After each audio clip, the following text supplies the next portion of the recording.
The prophecy of a star. The story of Balaam is a difficult one for many of us because, number one, we aren't always that tuned up on our Old Testament characters and history, but also because Balaam kind of he's a little bit of a strange character. If you ask most of the kids, if they're tuned up in their Sunday school lesson, most things that most people know about Balaam is that his donkey talked to him. And that's true. Numbers 22, 23 record the story of Balaam and the donkey and things like that. Well, this is a little beyond that in the point in the story where we read from Numbers 24 this morning. But we do need to understand a little bit of context so we understand what's the lay of the land, so to speak, when Balaam comes on the scene. So just to give you a little summary, this point in time, the people had left the land of Egypt. The Israelites had been freed. They were with Moses. They had now begun their wandering in the wilderness, and they were a large group of people. There were well over 1 million of them, the Bible records. They would have taken a lot of water, a lot of food, a lot of resources, but they were all still in tents. They weren't actually even a nation, so to speak. They had no land at this point in time. And during this time, there were nations that they were camping out next to or neighboring with that looked at this group of people as somewhat of a threat, because what is this 1 million people going to do when they, go through our neck of the woods? And such was the case with the land of Moab. The king of Moab was one who was very concerned about these people of Israel who had left Egypt and were now just basically hunkering down right along his border. And it was a problem. And Balak was the king of the Moabites. And Balak, he didn't like what he saw there. Numbers 22, verse 3, it said, Moab was sore afraid of the people because they were many. He was afraid of what they might do to him. Numbers 22:4 said, Now shall this company lick up all that are around about us as the ox licketh up the grass of the field. You see, King Balak was worried. And because he was worried, he brought in, which may not seem like a lot of sense in today's day and age, but in this time in the ancient Near East, this was an important step for him. He brought in a prophet by the name of Balaam. Balaam was a prominent, I guess we'll just use the word prophet loosely here, in the land at the time. But we actually have a number of archaeological discoveries that identify Balaam as a powerful and influential seer or prophet or sorcerer in the land at the time. He was the guy. He was the top dog when it came to people who were involved in, we'll call it, spiritual things. However, there are a couple things about Balaam that we have to get straight right from the get-go. We'll use the word prophet in quotation marks because the Bible never actually calls Balaam a prophet. Actually, instead, the 3 times Balaam is mentioned in the New Testament, he is condemned. He is not called out as a good person at all. There's no indication that he was an Israelite. In fact, as we read the text this morning, you may have heard he says, I'm going to go back to my people, and as for these people, we'll talk about them later. So he had a different nationality. He wasn't part of the Israelites. But yet, even though he seemed to be dabbling into a lot of the wrong things, and even though he wasn't from the nation of Israel, God still spoke through him on various different occasions. This is an interesting thing. It really confounds us, and especially when people read the book of Numbers, and as theologians have through the years, it's really confounded them why God would have used this corrupt sorcerer, seer type figure to bring these types of words from God to the people. He did practice magic. He practiced incantations. Numbers 24:1 tells us that when Balaam saw that it pleased the Lord to bless Israel, he went not as at other times to seek for enchantments. So something about this prophecy changed Balaam's life. He decided he wasn't going to go back to the old spell book that he was used to working out of, and he had kind of moved past that perhaps. But we do know that Balaam's prophecy and his counsel to Balak eventually was used to lead Israel to a place of apostasy, a place where they would turn their back on the Lord. If you read further ahead, again, we don't have time to get all the background. In chapter 31 and verse 16, it says, "Behold, these caused the children of Israel through the counsel of Balaam to commit trespass against the Lord in the matter of Peor, and there was a plague among the congregation of the Lord." So Balaam ultimately didn't do Israel any favors. And yet, here in Numbers chapter 24, he brings us one of the most significant prophecies of the coming of Christ in the Old Testament. Now, when we think about the prophecies, we've talked about the covenant with Abraham, the sign that was to come from the seed of Isaac. We've talked about, even with Amos, we talked about how Jesus was the maker of the stars. And we oftentimes think of the prophet Isaiah, who talks about the birth of Christ, and maybe some of the others. We don't often think of the importance of Balaam's prophecy.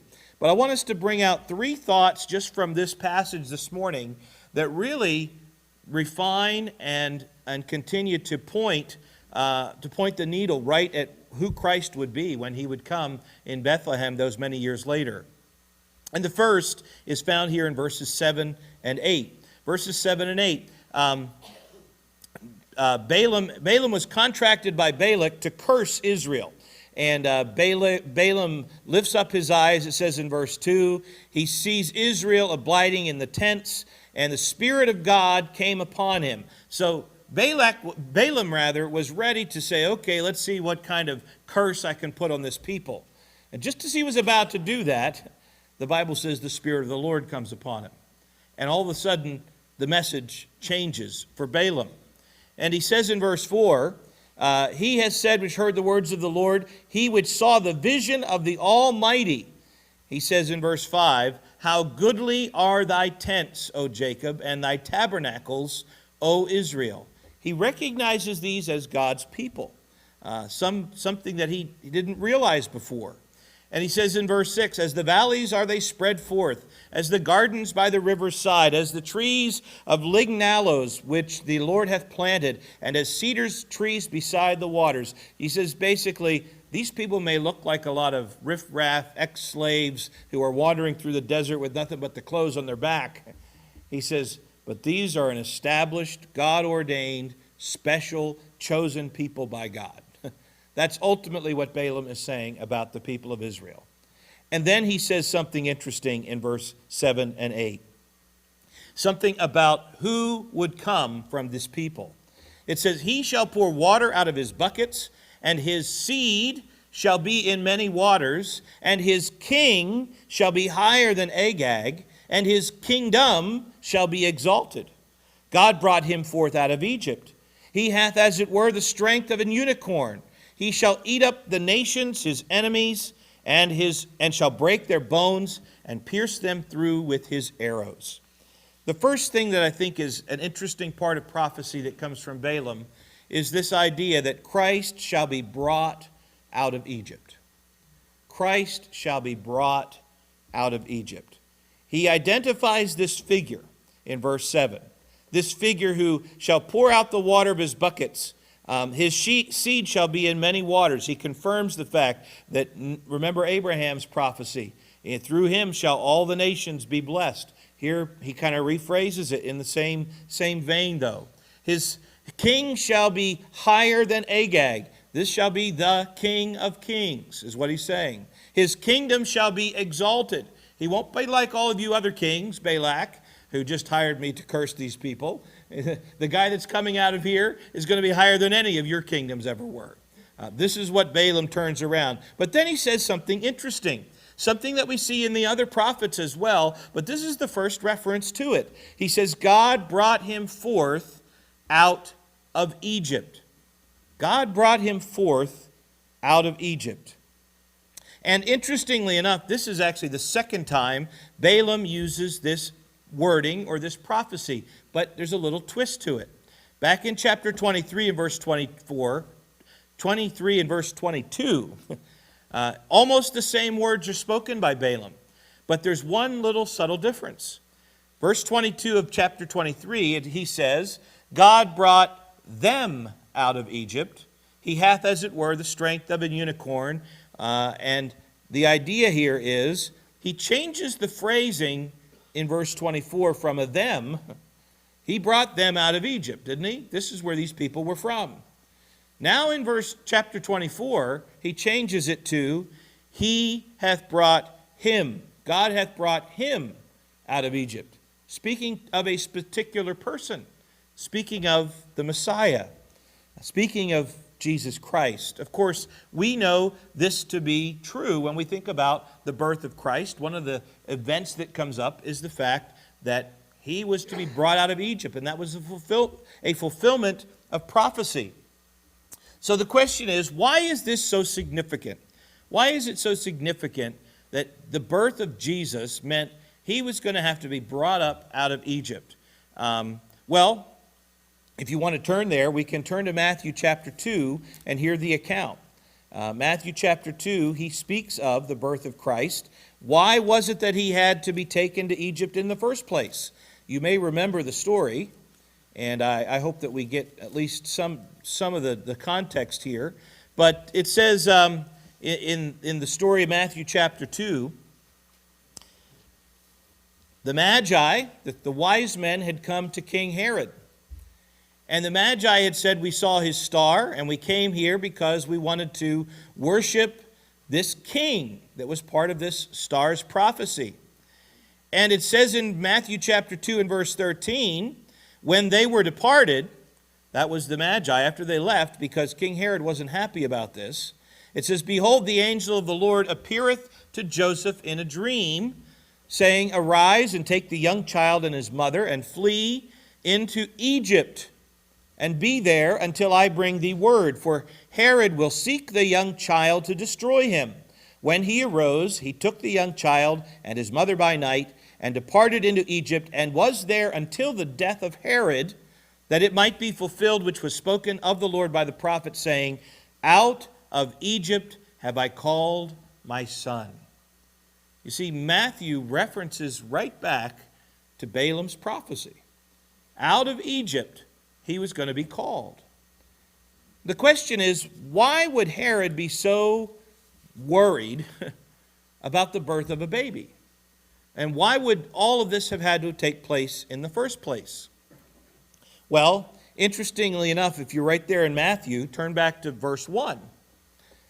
It says in verse 1 of Matthew chapter 2, now when Jesus was born in Bethlehem of Judea in the days of Herod the king, behold, there came wise men from the east to Jerusalem, saying, where is he that is born King of the Jews? What did Balaam tell them back in Numbers 24?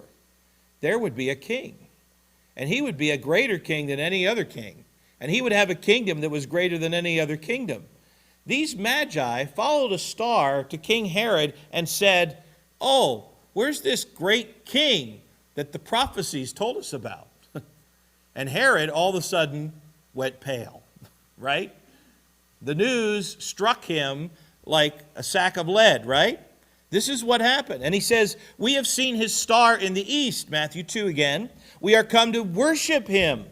Why would they worship him? Well, because they recognized him as somebody special, somebody who was more than just a king even. He was God, actually. And when Herod the king heard these things, he was troubled, and all Jerusalem with him. Herod knew what the prophecy said. He was aware of what Balaam had said all those years ago, and some of the other prophets as well. This was big news. The king of the Jews would be the fulfillment of all of these Old Testament prophecies, especially that one from Balaam. And his star, the star that we're about to talk about, that signifies the star of Jacob from Balaam's prophecy, this is the one that would be worthy of worship. This baby would come and overthrow even the most powerful kings. King Herod's job security, in other words, was in trouble. And he was worried about that. And here's the irony of it. When you think about Jesus' birth and what transpired to force him to go into Egypt, do you realize that it was King Herod's awareness of Balaam's prophecy and his understanding of the significance of Jesus Christ as the true king, that's what drove Jesus and his family to take refuge in Egypt and ultimately fulfill the prophecy that he would be called out of Egypt. It's all very ironic. Here was this great king, but it was his awareness of Balaam's prophecy that caused him to put this great pressure and began to kill babies because he didn't want his kingdom to be jeopardized. And I think this is an interesting point because the fact is this: the future is often a mirror of the past. The future often looks much like the past. You see, what God did for Israel in the past is often seen as a type of what he will do for them in the future. What did he do for them as a nation? He called them out of Egypt. What did he do for his own son? He called him out of Egypt as well. There's a mirroring that takes place here. There's a symbolism. God took a poor and helpless nation, a group of slaves, and he allowed them to break free from really the greatest king and the greatest superpower on the earth at the time, the Pharaoh.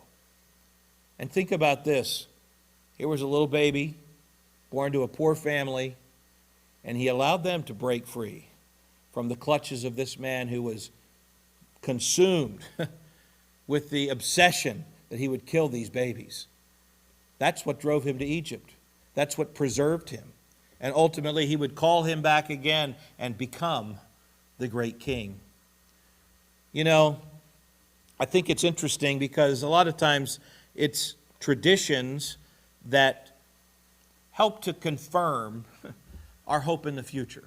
It's what we repeat and remember from the past that often helps to inform us that what's coming in the future is really going to come. Because we know from the Scripture that Christ came as a baby, but we also have this hope today that Christ is coming back.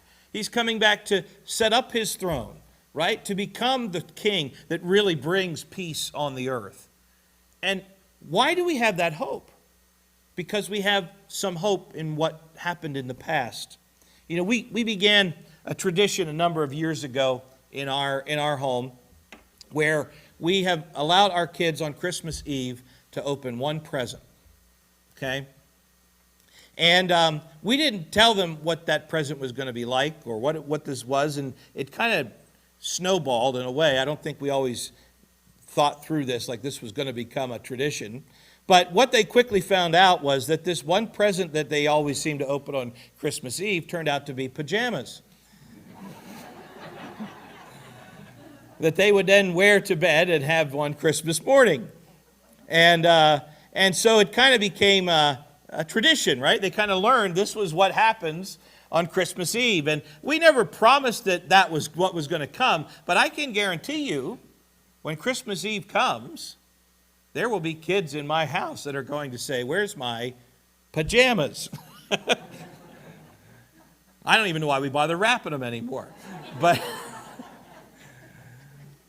the point is this: why are they so sure of what's going to happen on Christmas Eve? Because of their past experience. It's because of the tradition that's happened year after year after year. They think back as to what occurred in the past, and their surety of the hope of what's about to come is confirmed in their hearts. Isn't that what Scripture is supposed to tell us? We're supposed to reflect on all the times and all the ways in which God has done this. Look, he brought the Israelites out of Egypt. Look, he brought his son out of Egypt just like he said. Look, Balaam said he's going to be the king. And you know what? The Bible says he's coming back. And that's not just a pipe dream. That's as sure as pajamas on Christmas Eve. That should be a surety for us. That should be a hope. That's not just some, we hope things happen. No, it's a, look, God's continued to show his faithfulness time after time after time after again. And you know what? Whatever he says is happening in the future, I can hang my hat on that.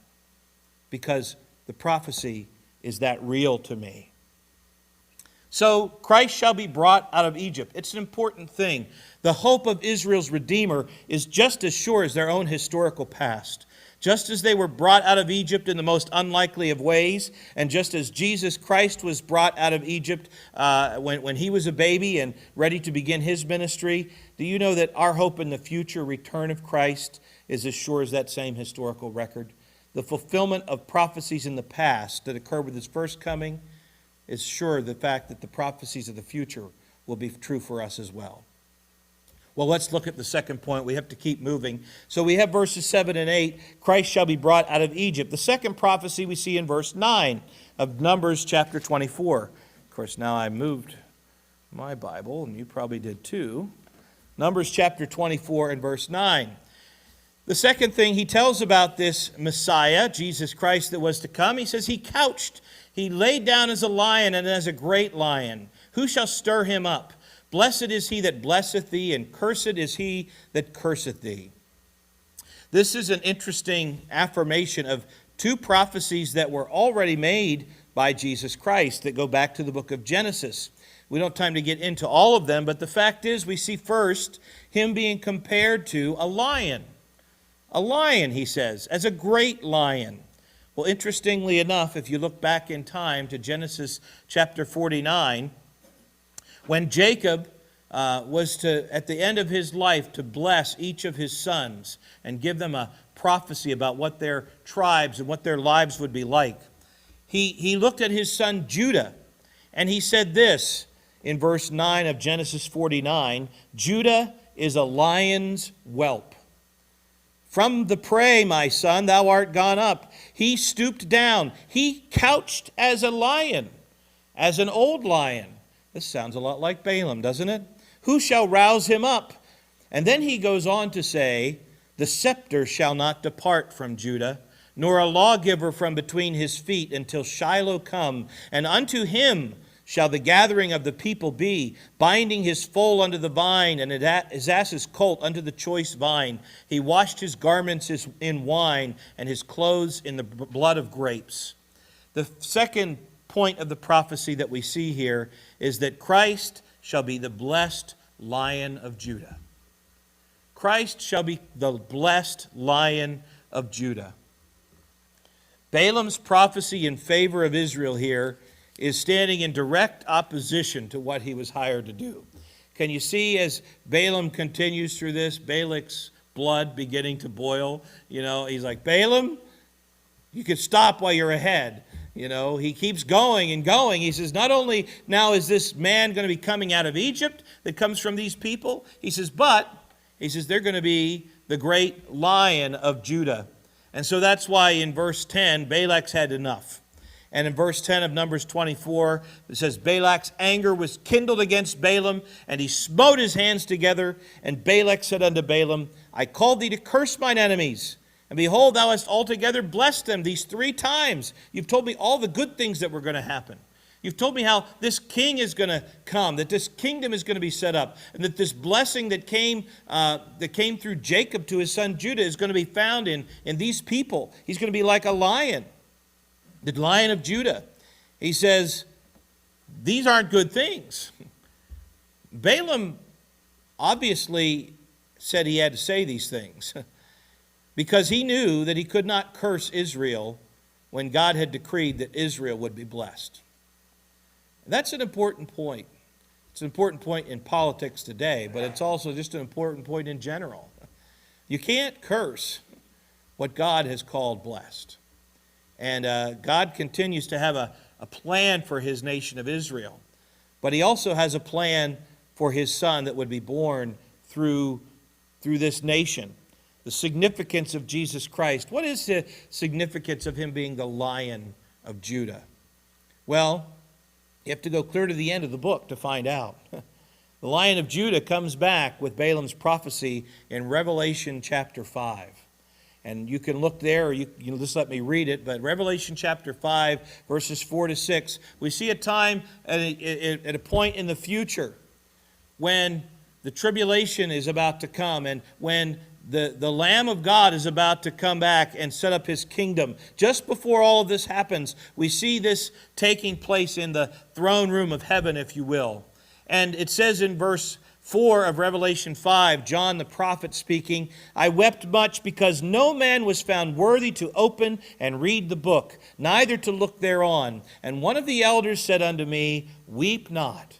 Behold, the Lion of the tribe of Judah, the Root of David, hath prevailed to open the book and to loose the 7 seals thereof. And I beheld, and lo, in the midst of the throne and the 4 beasts, in the midst of the elders, stood a lamb as it had been slain. You know, there's always this imagery in the Bible between the lion and the lamb. Jesus Christ would be known as the Lion of Judah, but he first had to come as the lamb. He had to first come as the innocent lamb that would be slain for the sins of the world. And you will never really understand the position of him being the Lion of Judah until you understand him as the lamb who had to be slain. Because if you misunderstand his purpose in being the lamb, then you'll misunderstand his position in being the lion. You see, it's the suffering that Jesus took that paves the way to have a Jesus that conquers. It's his lamb-like surrender, which goes against the norms that positioned him to become the true Lion of the tribe of Judah. What happened when that little baby grew up? Well, he lived a perfect life. He was the only human in the history of humanity not to have been born with a sin nature and also to never have chosen to sin in his entire life. That is the epitome of the innocent lamb. And ultimately, he gave his life willingly to pay for the sins of mankind. Why did that matter? Well, it mattered because, we'll talk about this more at Easter time, but because when he broke the bonds of the grave and rose again on the 3rd day, the Bible said he held the keys to hell and death. He became the conquering king at that point in time. There was nothing that could hold him. There was nothing that could put him down, not even death, because he was the innocent lamb. And so now he sits at the right hand of God in heaven, and he's awaiting his time to come back, not as a lamb, but as a lion. And he will do as he pleases, as Balaam's prophecy tells us. It says, he lay down as a lion, as a great lion. Who shall stir him up? Are you going to tell him to get up and move? No, he's going to do as he pleases. This is the idea behind this. He says, blessed is he that blesseth thee, and cursed is he that curseth thee. Jesus Christ descends from Judah. He's the rightful king. He holds that scepter that will never depart, and there will be no defeat for him. But we have to remember that he came as a baby, that he came as a lamb, that he would be slain for our sakes. In order for him to become the Lion of Judah, he first came as a lamb. Let's continue to look at the prophecies here in Numbers 24. Look at the third point this morning. So Balak gets pretty upset with Balaam. And he says in verse 11, now flee thou to thy place. I thought to promote thee unto great honor, but lo, the Lord hath kept thee back from honor. And Balaam said unto Balak, Spake I not also to thy messengers, which sentest me, saying, If Balak would give me his house full of silver and gold, I cannot go beyond the commandments of the Lord. So he's like, I told you when I came here, I could only do what the Lord would let me say. And that's what I've done. And so he says in verse 14, Now behold, I go to my people, and I will advertise thee what this people shall do to thy people in the later days. And he's like, hey, Balak, I have just one more thing to say. One last thing, one parting shot as I leave. This is it. He says, got one last thing to throw your way about this guy. He says he took up his parable, and he sees this vision again. In verse 17, he says, I shall see him, but not now. I shall behold him, but not nigh or near. There shall come a star out of Jacob, and a scepter shall rise out of Israel, and shall smite the corners of Moab, and destroy all the children of Seth. The third point here is that Christ shall become our ruler and redeemer. Our ruler and redeemer. We see here the reference to the star. He says, there shall come a star out of Jacob, and a scepter shall rise out of Israel. You know, the imagery of a star is a special one, especially in Old Testament times.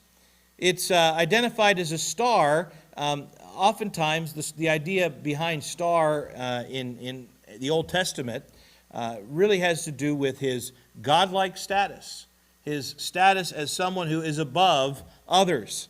It would be a special person. It would be a redeemer. He would be the Messiah, the one who would save people from their sins. It's a symbolic reference. Almost everyone who had read this and heard this in this time would have recognized that Balaam was speaking of someone who was God, the star of Jacob. But he also says he has a scepter. A scepter, of course, is an image that we associate with kings, with rulers. And this ruler would rise out of Israel. He would not merely just be a ruler of Israel. He says he will be the ruler that will overthrow the powers of the earth. And there's an interesting correlation here. It says, he shall smite the corners of Moab and destroy all the children of Seth.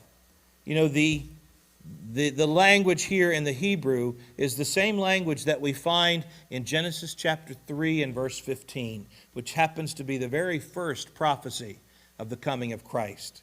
In Genesis 3:15, just as God had put his curse on the world and on mankind and on the serpent that ultimately led man into sin, he says to the serpent, I will put enmity between thee and the woman, and between thy seed and her seed. It shall bruise or crush thy head, and thou shalt bruise his heel.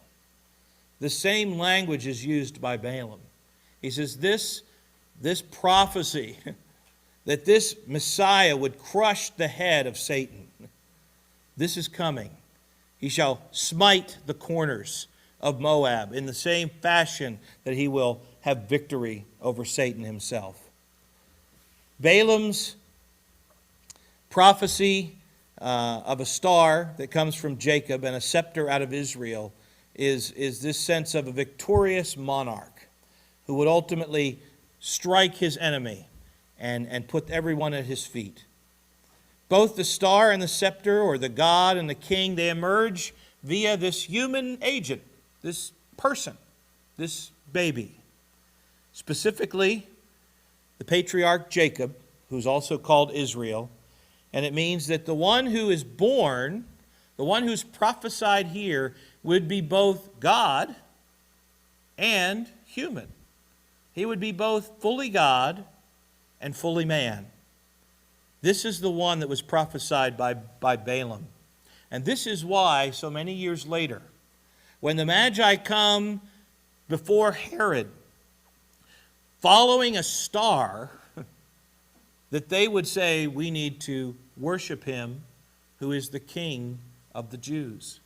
They worship him because he is God. And they recognize him as king, even though he's human. He would be God incarnate, this star of Jacob. And interestingly enough, these magi that would come, they would not be Israelites either. They were not from Jewish descent. Some people say they were from the east, right? We know that's really all we know for sure. Some people say they were a group of kingmakers. They were a group of astrologers, people that studied the stars, people that were wise in ancient Near East cultures. And they would come and anoint kings when they were to be set up kingdoms.